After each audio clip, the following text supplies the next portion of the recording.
Hey guys, Joel Broadball here. Thanks for joining me on this Finance Friday. And hopefully, you've had a chance to look at Theology Thursday, the trustworthiness of the Bible. And you can make some comments on that.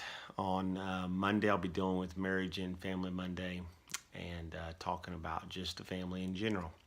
But on this Finance Friday, I want to talk to you about budgeting and sort of just living expenses and what it costs to live certain places. So USA Today came out with an article in the last 24 hours about the most expensive city to live in and the least expensive city to live in to raise a family of four in the United States. Brownsville, Texas came in at like $56,000 a year just to keep an average standard for a husband and wife and two kids. And San Francisco came in as the most expensive at like 150 or 148,000, I believe, a year. So obviously, it costs more. More people living there, high demand on housing and so forth.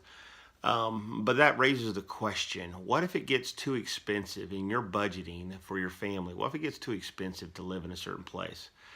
Now, you may have a good job there, but there's jobs plenty of places. I had to actually talk with a retired couple a few years ago who, when I preached a message on stewardship and tithing, the man got mad at me in his 80s and said they couldn't afford to tithe because what it cost them to live there and so forth.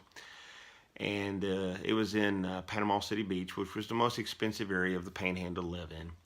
And they lived in an RV. That was something they had retired to and was living there and so forth. And I really enjoyed this man and his wife. Good company, lots of great conversations. But one of the hard conversations I had to have with him was, there's nothing that says that you need to live in the most expensive part of the Panhandle. I mean, you can live, if you want to live in Florida, you can live in other parts, or you can move to a different state where it doesn't cost as much money.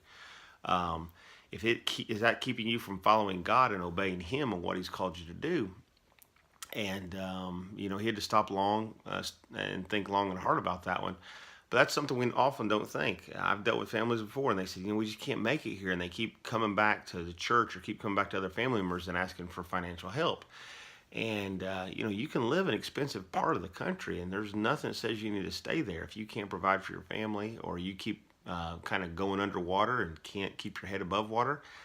Then look for someplace else and say, God, provide us a place, provide us a job in another setting where we can make it as a family. I know there's places we enjoy more, maybe due to weather or closer to family or whatever. But that doesn't mean it's the right fit for us, and doesn't mean that it's a wise fit for us.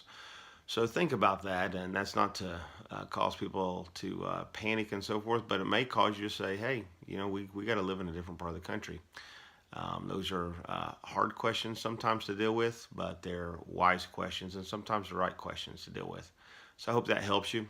I hope you think through those things, and you'll seek God for His wisdom in how He provides for your family.